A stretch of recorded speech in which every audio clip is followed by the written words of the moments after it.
Live at 4. Let's look at the store. And that's right. The Red Hulk Saga is now open after the Scourge is done. For those that are waiting for their shards for the Red Hulk, that's probably coming in a day. They usually take about 24 hours.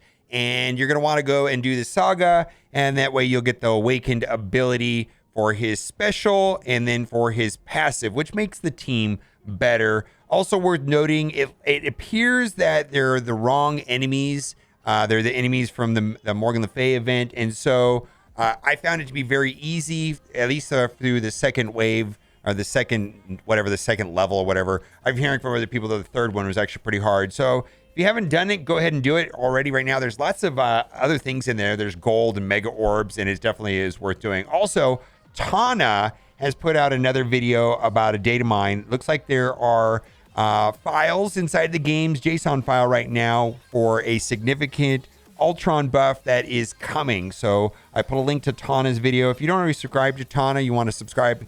He has all kinds of crazy data mine stuff, and he usually gets information like that first as he is digging through the data mines. Also, big shout out to Dorky Dad's infographic right here. And largely, I'm doing exactly this. I think I have Healer on Captain America, but I have done Skirmisher as well. We've got Stryker on Winter Soldier.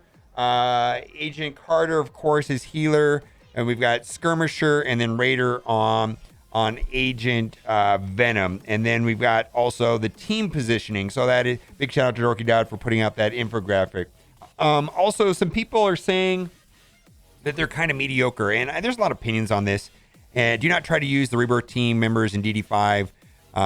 They get blasted, even with Cap at 7 red star, get melted fast. The team doesn't hold enough damage to be of any help.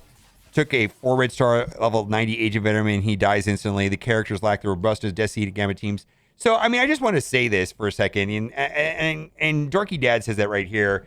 The Rebirth team seems the definition of one-trick pony. They're strictly good in raids. Even at low stars and the new ones, and Doom 3.5 is save. If UA's agent is half the size of Bucky, swap their position. So I feel like Scopely has this balance where, if they come out with a new team and they're really, really, really, really good, then they get, then we get into the power creep area, and people are saying power creep, and you're ruining my investment in my old characters, and I have to buy them. Or the other direction is like, wow, this team is not good, it's trash, blah, blah, blah, and they're complaining. So it's got to have a balance, and I feel like the Rebirth team is somewhere in the middle. They're definitely good in raids. I still have a sub 800K team, and I am having a hard time still in Doom 3.5. But maybe when I get them up a little bit over 800, they'll be fine. It felt like Death Seed had an easier time in 3.5 than Rebirth. Anyways, it is what it is. My feeling about this is, if you want to, I would do not ignore this team as far as getting character shards. I mean, just do what you normally do to get character shards. But for me, I don't think there's a rush to actually start gearing and upgrading them. I don't know. I don't see it. But if I would say get as many shards as you can, and however you normally get shards, and do that. Also, the best way to prevent the need for hoarding, and I agree with this post, the best way to prevent the need for hoard is to make events that are 100% completable without the need to hoard. Players can complete milestones. 100% with moderate gameplay would be no hoarding. But it is right now. Players are forced to hoard and intensely participate out, missing out anything. You're still unable to complete milestones. I understand Scopely wants to make money, and they do. There's several ways for them to do so, like attach leaderboards. And they've been doing that to the milestone events for Krakens and spend on and reward all the juicy stuff. But if they made milestones completed without the need to hoard, there'd be no need to hoard. Then player base would be happy not needing to hoard mailbox resources. Another point of view is this right here. The best way to make the base more fun is to make the 100% the option to buy to speed up progress. Yeah. The other thing, too, I want to say is that it kind of makes me sad that the game has kind of gone this direction where, it's like, for me, the way that I am right now is that I just get the event pieces, and then you can see where the event pieces end, and then it's like the rest of that stuff looks like convoluted offers, and it's kind of sad. It feels like it's been that way at least since the Thanos giving event more than a year ago, and it's just like they've attached 3-4 milestones on the back end of every event, and those are completable by buying offers. They're not completable by normal gameplay or free to play. It's kind of weird. The greed is getting too much. All these events keep getting worse and worse. Day one player Dolphin maybe spent $600 on track getting Apocalypse, not feeling why bother. So this guy was a big time hoarder. Listen to this. I hoarded everything before it was cool and still running out of everything. Had 20k cores 6 months ago and down to 7k. Everything needs cores.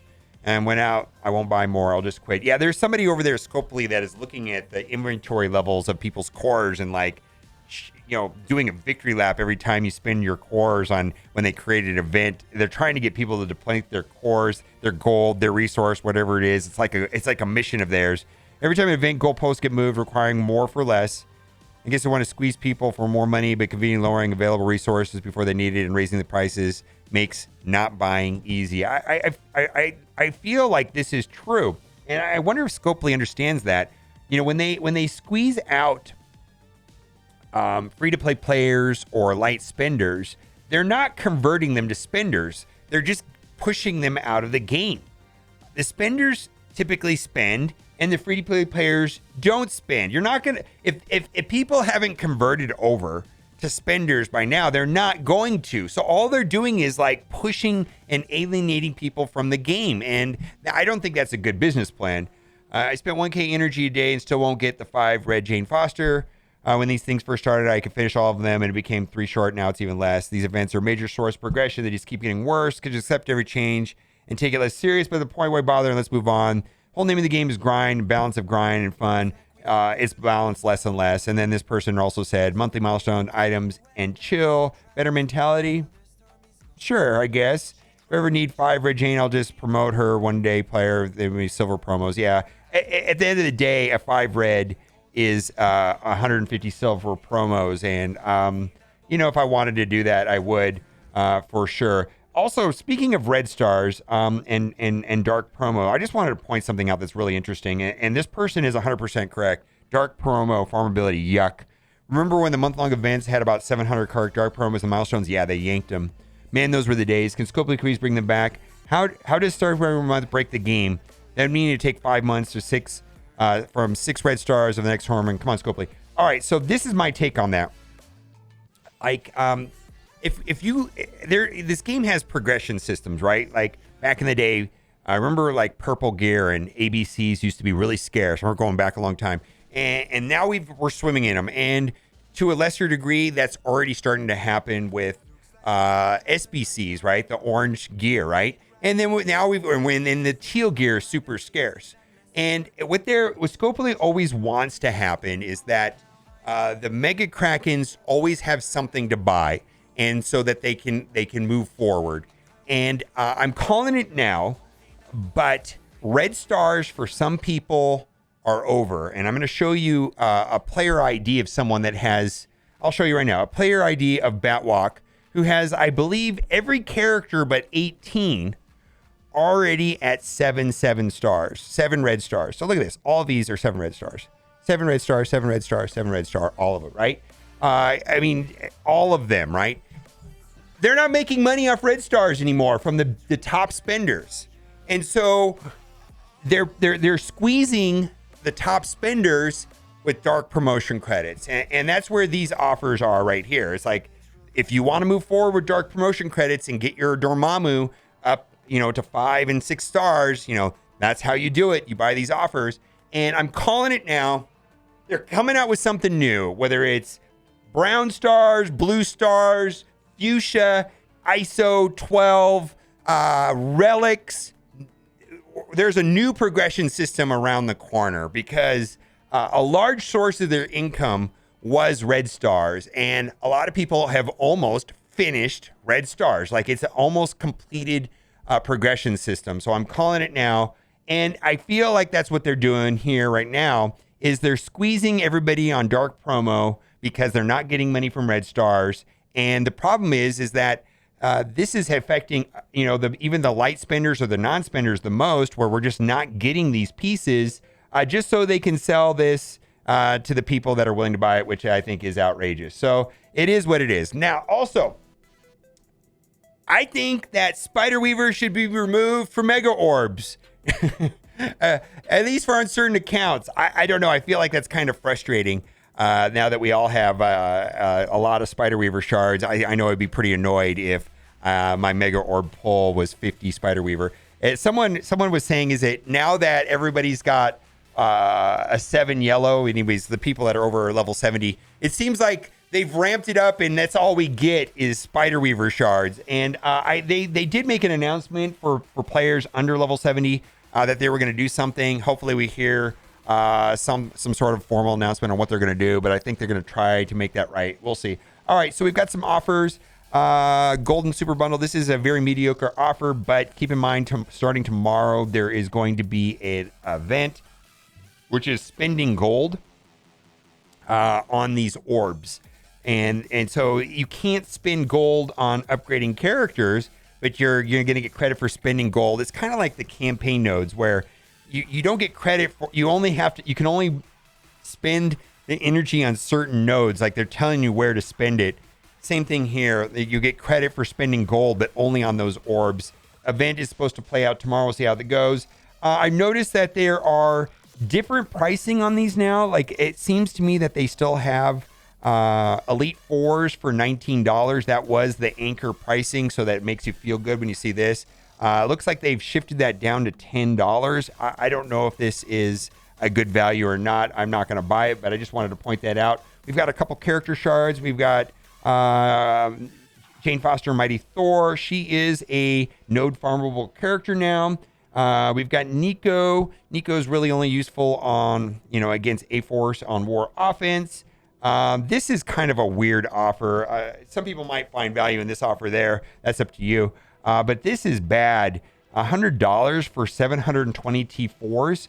So the problem with T4s is that one of the main requirements to unlock Apocalypse is gear tier 16 and T4s on horseman teams, and strike characters, Spiderweaver and friends. We don't know what her friends are going to be yet. And it costs, what, $715,000 to go from Blue ISO 3 to Blue ISO 4? So they're trying to sell one character worth for $100. It's a scam. Moon Knight, useful on war offense, kind of. I feel like this team is kind of falling off a lot. Spider-Woman, I actually like this character quite a bit, but again, useful on war offense with Doom against A-Force. Psylocke, very easy character to get, but if you don't have her up and running, she is a part of Death Seed, which is going to be a horseman team. Deathpool, you never know who's going to be these extra strike characters to get Apocalypse. I don't know. The biggest rumor out there in community speculation is that it's going to be the 3 Marvel Strike Force exclusive characters, which is going to be Weaver, Deathpool, and Kestrel. We will see. All right. Well, now it's time for the giveaway. I really hope you liked this video today, because if you did, you are in luck. For every single person that likes this video, you will be getting for free in your account. Oh, wait for this one's going to an 8-star Hell Cow pixel art variant. This is not a scam. Yeah, if you're not playing Marvel Snap, you are missing out on high fidelity artwork. This is an actual card in Marvel Snap. Pixel art variants. Wow. And Hell Cow is a real character. I am doing Marvel Snap streams and videos on my old channel. So like if you used to watch me back in the day with Galaxy of Heroes, it's my old Galaxy of Heroes channel. So link to that will be in the description. All right, guys. Thanks for watching. Bye for now.